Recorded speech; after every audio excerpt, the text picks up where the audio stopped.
years ago, on a bright spring day in 1948, here on the shore of the Mediterranean, a newborn state announced its Declaration of Independence. For the third time in their long history, the Jews returned to the ancient homeland that was promised to them by the Lord. A flag of Israel was hoisted over the land of the Bible. A new democracy took its place among the United Nations. From the first hour of independence, Israel proclaimed a policy of accepting unlimited immigration, a great river pouring in from almost every country under the sun. For the majority of new arrivals, coming to Israel means a personal revolution. Small shopkeepers becoming factory workers, ghetto dwellers becoming farmers. The rural population tripled. The area under cultivation tripled. They cleared the stony slopes of the Judean hills, opened up the southern wilderness of the Negev, turned ancient towns into modern cities, put up plants to manufacture steel and cement, paper and irrigation pipe, nylon stockings and glass bottles. In 8 short years, citizens from 50 different cultures took on the shape of a single nation, working, dreaming, struggling to build the future. The 8th year was a time of labor and harvest, a year of crisis and stubborn hope.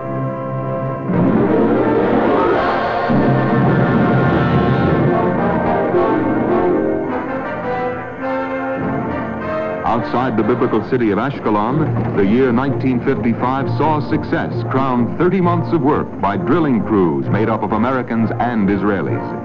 Tongbuckers from Texas, working side by side with roustabouts from the Galilee, brought in the first traces of oil.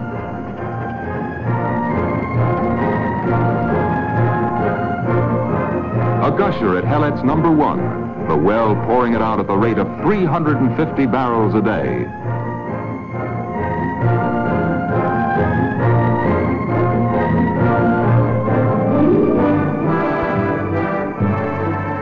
From the surrounding settlements, pioneer families come to see the opening of Israel's first major oil field.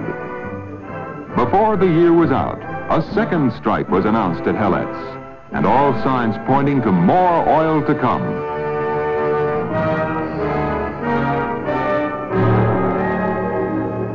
Late spring saw the return to Israel of 4 more of the ancient Holy Scrolls found by shepherds in a cave at the edge of the Dead Sea. In Jerusalem, then Prime Minister Moshe Sharet and his Director General examined the scrolls and announced that the government would build a shrine of the book to house the entire collection, 7 in all, on the campus of the Hebrew University.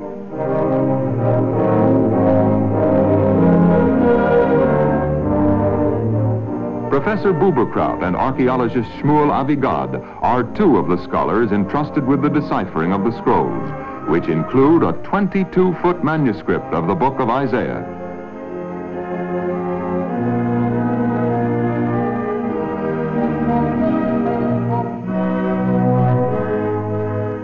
The unrolling of the 2,000-year-old parchment is a painstaking job.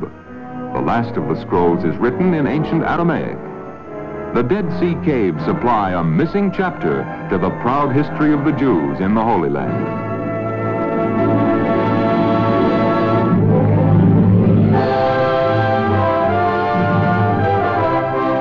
Throughout the year, a steady stream of distinguished visitors, dignitaries, and diplomats made their appearance in Israel.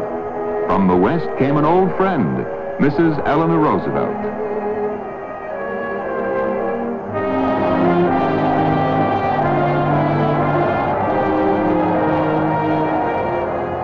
At the children's village of Cיינות, Mrs. Roosevelt attended a harvest festival, accompanied by Mrs. Chaim Weizmann, widow of Israel's first president.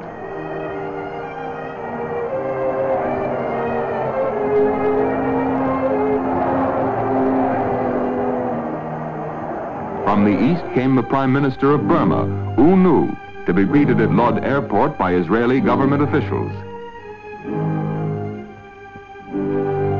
In Tel Aviv, cheering crowds that included a fair proportion of the city's 500,000 inhabitants welcomed U Nu at the start of a 7-day journey that was to take him the length of the country from the Jordan Valley down to the frontier beyond Beersheba. Said Unu, Israel has set out on a gigantic task in high earnest. In Israel's capital city of Jerusalem, the year 1955 saw the appearance of several new diplomats to take up posts among the foreign missions. From London came a new ambassador, His Excellency John Walter Nichols, distinguished soldier and career diplomat, holder of the Order of the British Empire.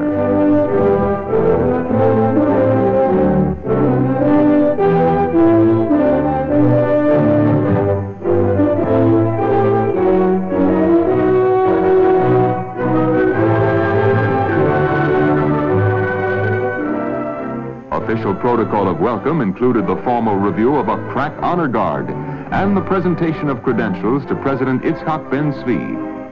His Excellency takes his place among the 34 foreign nations whose diplomatic representatives are stationed in the world's youngest democracy.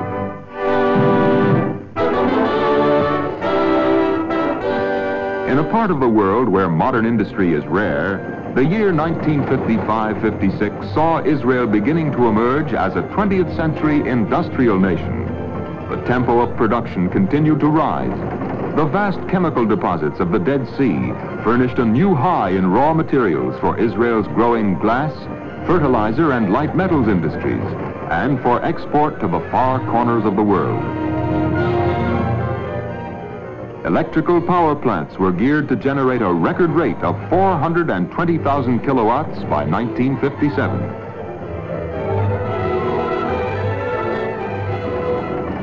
In the glass factories on the rim of Haifa Bay, new machinery was installed to expand the range of manufacture, which now includes bottles and plate glass, tableware, and scientific apparatus.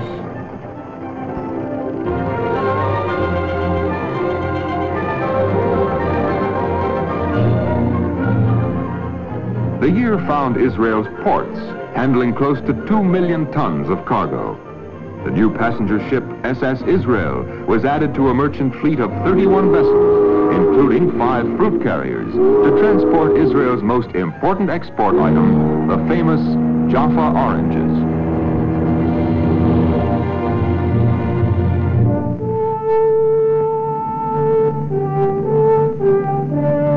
At the cooperative village of Boker in the Negev lived Israel's leading statesman, David Ben-Gurion, retired from politics and working as a shepherd, a living example to draw new settlers to the frontier.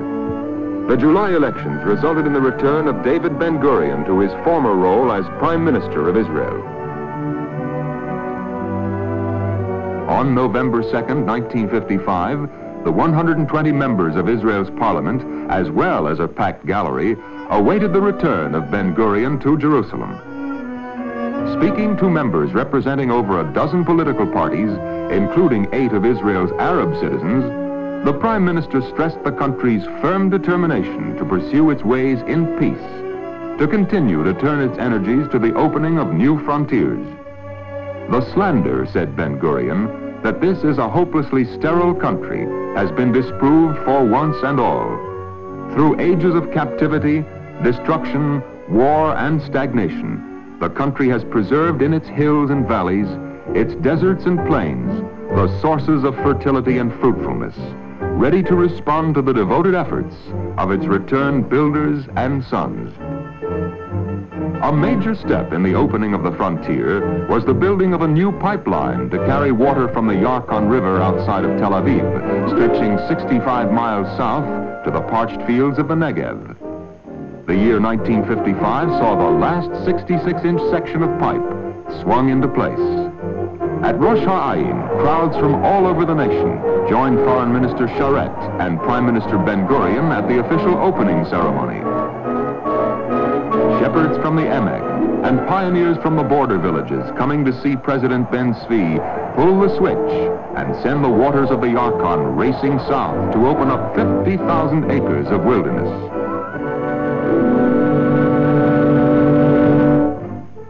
Running alongside the pipelines into the Negev went new highways. Through the ancient fields beyond the city of Beersheba, a glistening asphalt strip opened the way to the new settlement of Dimona.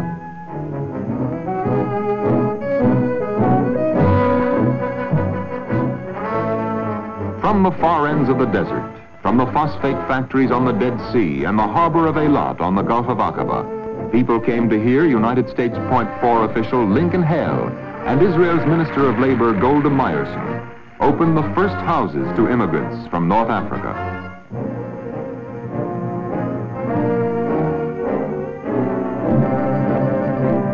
Town plans for Dimona envision an eventual population of 50,000. The laying of the cornerstone for the schoolhouse was the climax of the ceremony.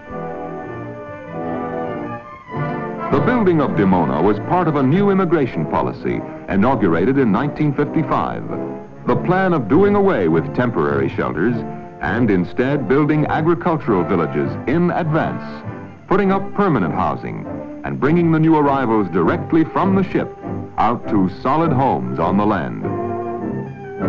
A family that landed from Morocco 24 hours ago found the home ready and waiting for them in Lachish.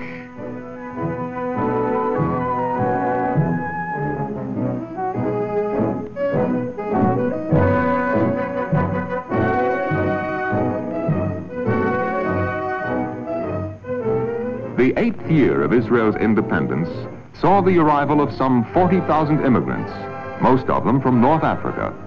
The parents setting to work to finish their own houses, the children entered in school. Meanwhile, the old established villages went about the task of building the agricultural economy of the nation. Kfar Warburg, south of Gedera, was the scene of a countrywide competition called the Festival of 1,000 Cattle. 8 years ago, at the founding of the state, there were virtually no beef cattle in all of Israel. Now there are herds of more than 20,000. And 80,000 dairy cattle, giving milk enough to fulfill all local needs. Stiff competition among 30 settlements produced a young farmer from the Galilee as the milking champion of the nation.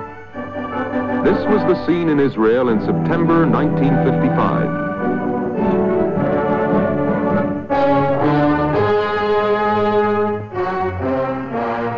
On the 27th of that month, there came from Cairo the sudden news that the Egyptian government had concluded a deal to get jet fighters and bombers and heavy tanks from Czechoslovakia. The action of Premier Gamal Nasser produced a dangerous crisis in the Middle East and an ominous sense of threat in Israel just across the border. From the slopes of the Khula down through the Judean hills, citizens of all ages rallied to offer their contributions for the defense of the promised land they had struggled to rescue from the wilderness in 7 short years. Pouring spontaneously into the defense ministry in Tel Aviv came a stream of gifts. Bus drivers and mechanics, milkmen and grocery clerks, and actors from the local theater gave up their life savings.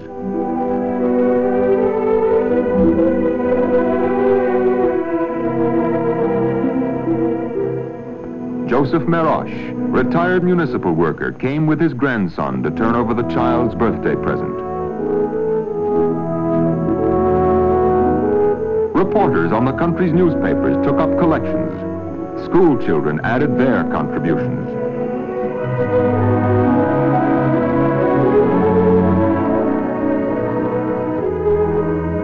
Women came to give their most precious possessions, watches and bracelets, engagement bands and wedding rings, to defend the wheat fields of the Galilee, to defend the fruit orchards on the plains of Sharon, to defend the precious pipelines across the Negev. In mid-October, Foreign Minister Moshe Sharet flew to Geneva, where the Four-Power Summit Conference was in session. Sharet sought to draw attention to the grave danger in the Middle East, the threat to Israel that lay in the shipments of jet planes and heavy tanks that were pouring into Egypt. The beginning of 1956 saw citizens gathered outside the offices of the Labor Council in Tel Aviv in answer to a call for volunteers to spend a week on guard duty in a border village. School teachers and bank clerks and violin players from the symphony signed up to defend the young settlements along the Gaza Strip. Volunteers from the cities took their places beside the farmers of cooperative villages like Nahal Oz, whose fields lie a bare 500 yards from the barbed wire entanglements of no man's land.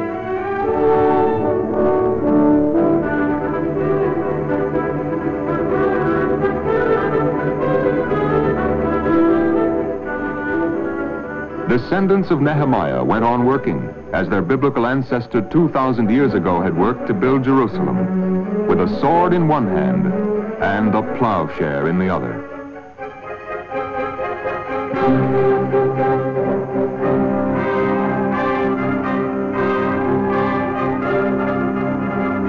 Meanwhile, 8,000 miles away in New York, before the Security Council of the United Nations, Israel's chief delegate, Abba Eban, addressed the conscience of the world. Mr. President, Israel will give serious consideration to the views expressed by members of the Security Council. But we hope that the Council, in its turn, will make an imaginative effort to comprehend the difficulties and burdens of a small people which has no other aspiration but to be left alone to cultivate its garden, to pursue the ways of peace, to develop its society and culture within its modest domain of sovereignty, to be free from the illicit hostility which has besieged it for 7 years, and to testify in its new independence to the deep vitality and grandeur of its immortal traditions.